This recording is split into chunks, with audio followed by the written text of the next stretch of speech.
Morning YouTube, how are you doing today? So in this video, I'm going to continue the conversation about finance and money and talk to you about something that I've noticed about the government. Is like, they don't teach you anything about money. They teach you how to be a good employee. And that's a problem. And I want to point out something to you so you have an understanding.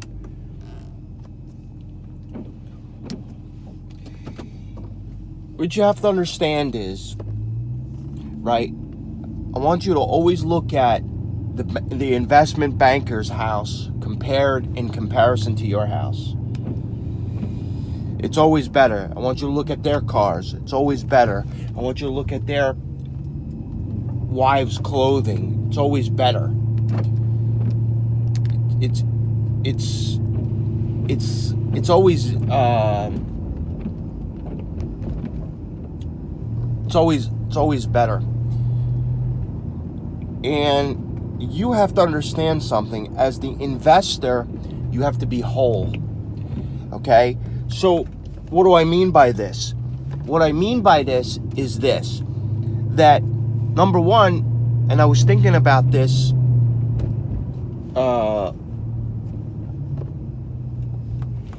like yesterday, your biggest expenses are going to be your home, and your biggest expense will be your car. So you have to eliminate those two big expenses. You got to have literally no money, but everything else is paid for. Your house is paid for. Why? Why would your house be paid for?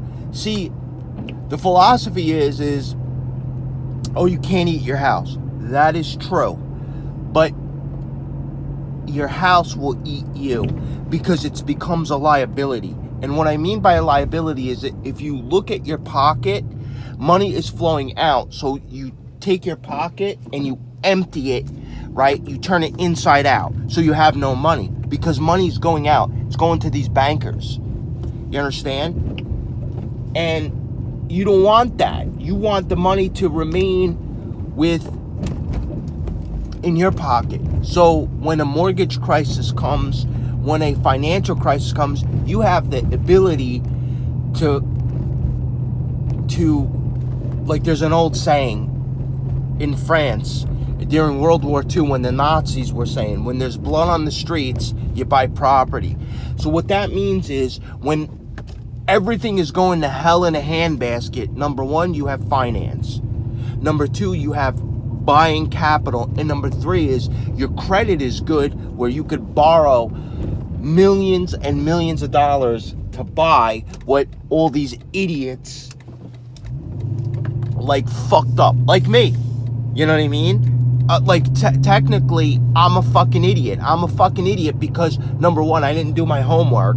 I had to go bankrupt and lose a few $1 million to understand, oh, this is how it works. And experience is the harshest teacher, right? Oscar Wilde says, you learn after. So I learned after, and you got to know the rules. So getting back to what I was saying is, you got to understand the rules is, you have to have a steady stream of income. And real estate is a very lucrative, investment. But you have to know how to do it, and you have to do it right? It's not like, oh, I'm going to buy this property and then I'm going to essentially make money. It doesn't work like that. What you do is you buy the property, you put some money into it, you clean it up, you advertise, right? You have to get a buyer, you have to do some homework, and you have to bank all that money. Make sense? The reason why you have to bank all that money is because you're going, you have to buy renter's insurance, you have to buy homeowner's insurance, you have to buy landlord insurance, and you have to buy all this stuff. And it's probably not much, but in the grand scheme of things, but you got to do 10 properties, and those 10 properties will yield you like an income, and it'll be significant. And secondly, right, you got to learn how not to pay tax. You get zero tax. When that, I'm looking into how that does. I have another formulation of not paying taxes, but that's what it is. So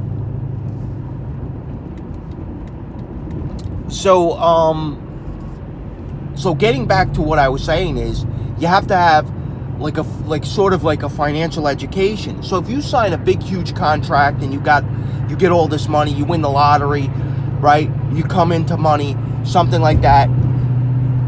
What you have to understand is the most important thing is your biggest expense will be your home.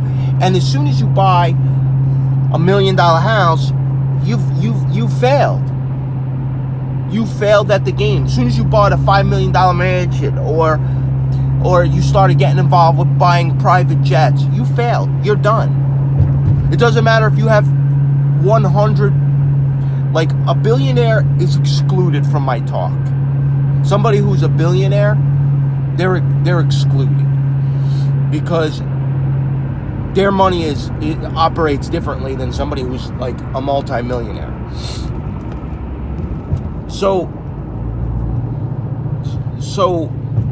you start buying these big homes, you're fucked because you have to heat it, you have to pay property taxes on it, you have to cool it, so you have, and then you have to maintain it, maintenance it, right?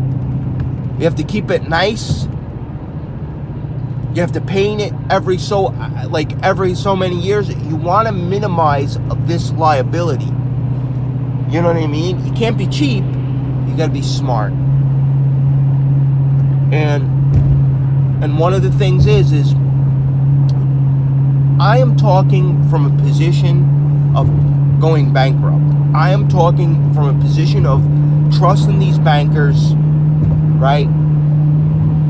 And doing what they said, and it leads you to like, you lose your buying power, spending power. Had I know what I know now, I could borrow millions of dollars and go into Staten Island and fix up homes and have at zero down, at 100% of their money, at the bank's money, and make a little chunk.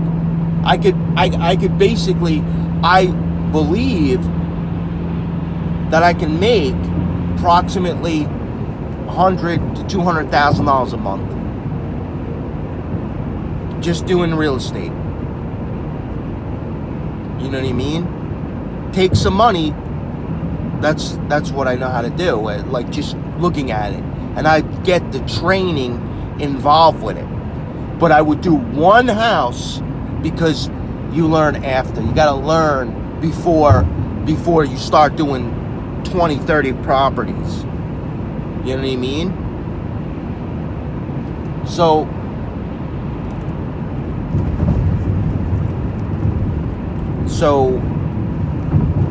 buying, like your buying power is, you gotta be like, you can't buy anything. What you buy is your clothes, your food, and you're going and you're entertaining yourself or living in like a little bit of relaxation. Always understand that finance is the master key. Like, you gotta understand the rules, and you gotta be mentored. Because if you're not mentored and you're not told where to put your money and how to structure your money, right? What happens is you end up where I ended up. Your biggest expenses are your house and your car, or your cars. You have to eliminate that. But there's a way to buy a home. There's a way to build a home, right? To make it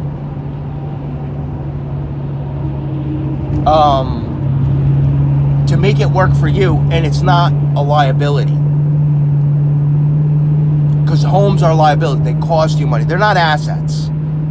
You're taught that it's an asset, and you borrow the money and you do all this, then you fuck yourself over because you never get ahead. All you're doing is paying interest. And William Shakespeare talked about this back in the day. He said usury is the worst formulation of banking. He understood it back in the day with Shakespeare. You know what I mean?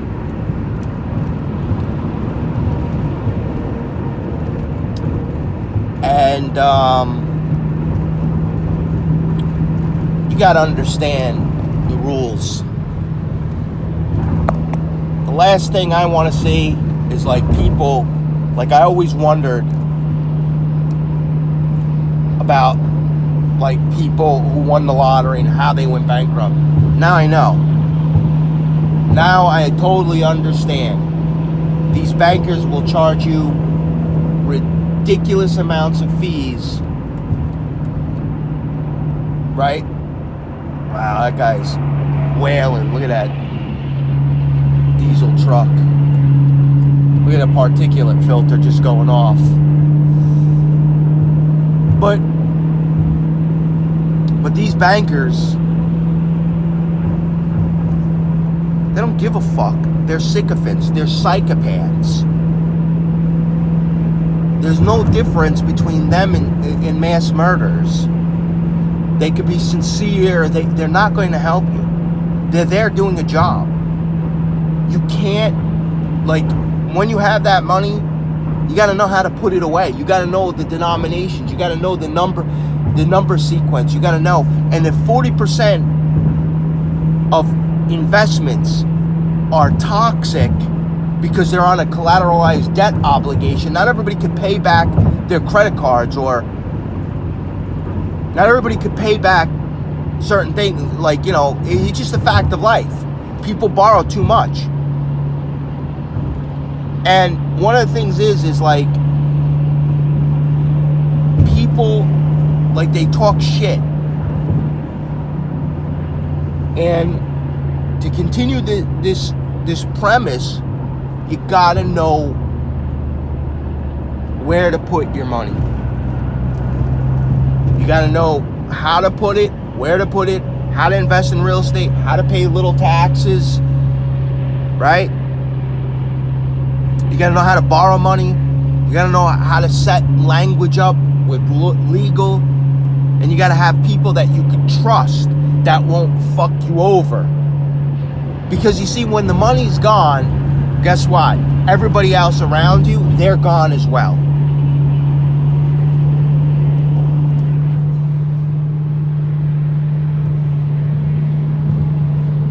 You know?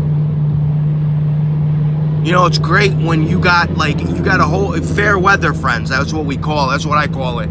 Everything is great, and as soon as the weather gets bad, you ain't got nobody's around you, and you're by yourself, left to deal with all the fallout, like the nuclear blast,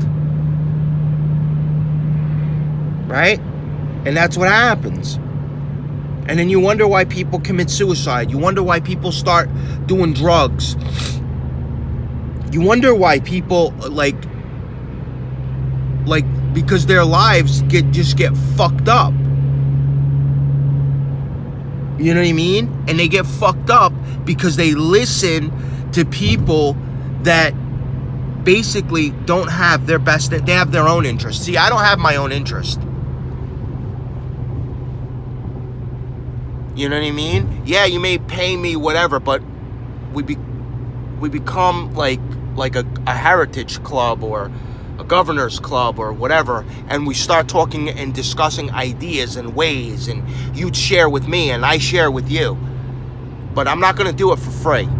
Nothing is for free. I learn, we have a saying in Arabic, "Mafish hadd bita'allam bibalash." Nobody learns for free. You know what I mean? I didn't learn for free, guys.